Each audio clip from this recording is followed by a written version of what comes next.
Let's say a word about dreams. We all have thoughts which we never knew we had. They are too uncomfortable, too incompatible with our adult self to be remembered. Yet they are often disturbing, rumbling under the surface like lava in a volcano. The dream is the royal road to these thoughts, the royal road to the unconscious. This is the story of how Sigmund Freud's ideas about the unconscious mind were used by those in power in post-war America to try and control the masses. Politicians and planners came to believe that Freud was right to suggest that hidden deep within all human beings were dangerous and irrational desires and fears. They were convinced that it was the unleashing of these instincts that had led to the barbarism of Nazi Germany. To stop it ever happening again, they set out to find ways to control this hidden enemy within the human mind.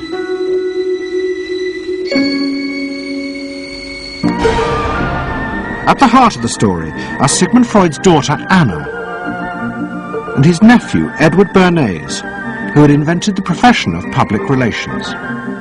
Their ideas were used by the US government, big business and the CIA to develop techniques to manage and control the minds of the American people. Those in power believed that the only way to make democracy work and create a stable society was to repress the savage barbarism that lurked just under the surface of normal American life.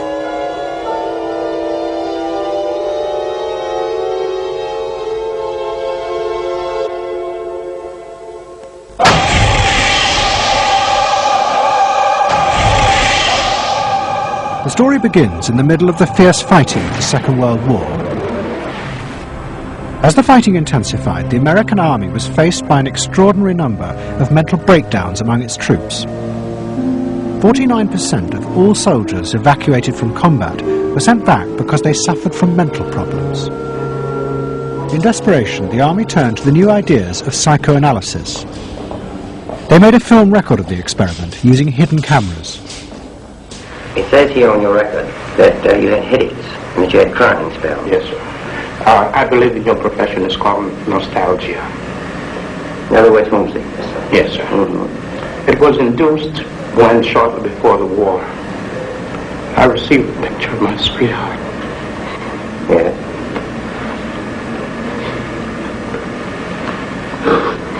Mm-hmm.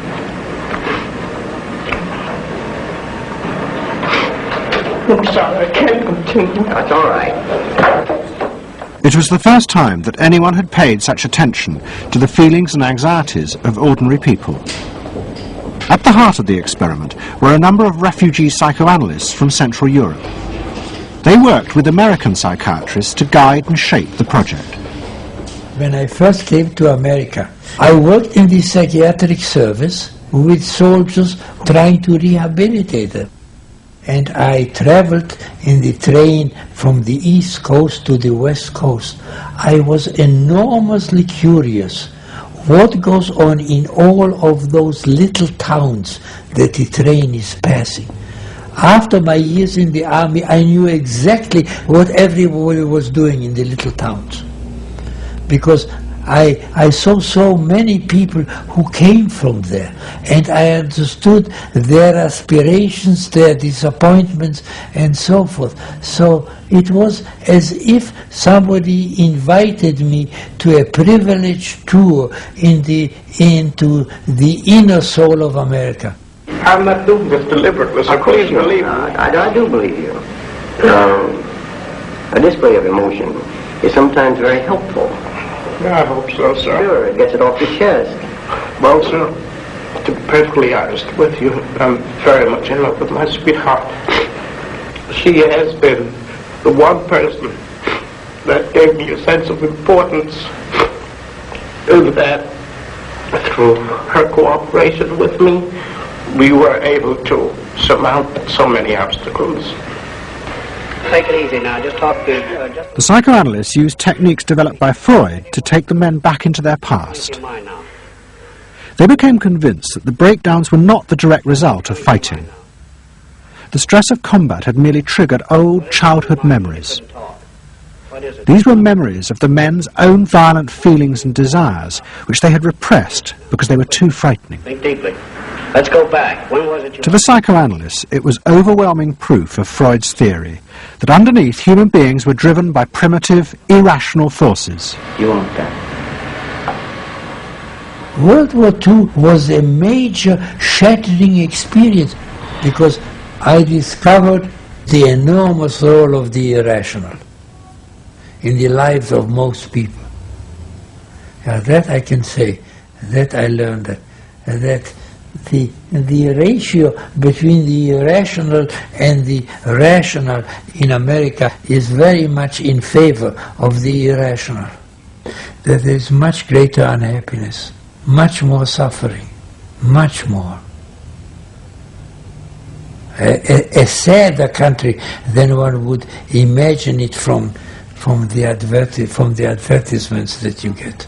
A much more problematic country. Victory in the Second World War was celebrated as a triumph of democracy. But in private, many policymakers were worried about the implications of the analysis of the soldiers. It seemed to show that underneath every American were irrational, violent drives. What had happened in Germany seemed to bear this out. The complicity of so many ordinary Germans in mass killings during the war showed just how easily these forces could break through and overwhelm democracy.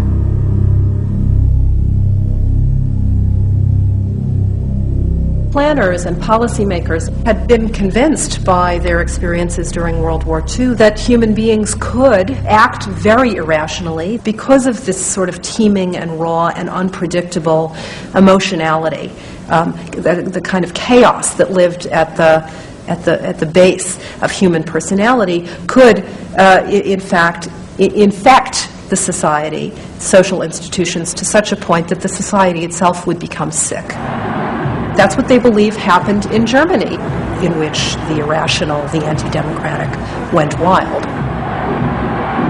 It was a vision of human nature as incredibly destructive, and they were terrified that Americans would in fact behave that way, or were capable of behaving that way, and they wanted to avoid a rerun of that. So what is needed is a human being that can internalize democratic values so that they are not shaken with the storm. And psychoanalysis carried in it the promise that it can be done.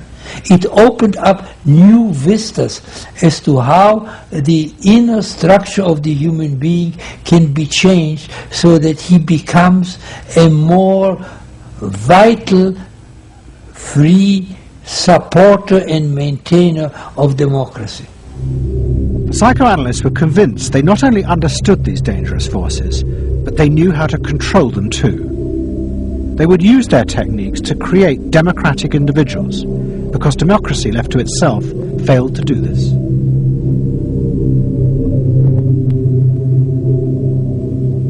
The source of this idea was not only Sigmund Freud, but his youngest daughter, Anna. She had fled with her father to London before the outbreak of war, and after he died, Anna Freud became the acknowledged leader of the world psychoanalytic movement.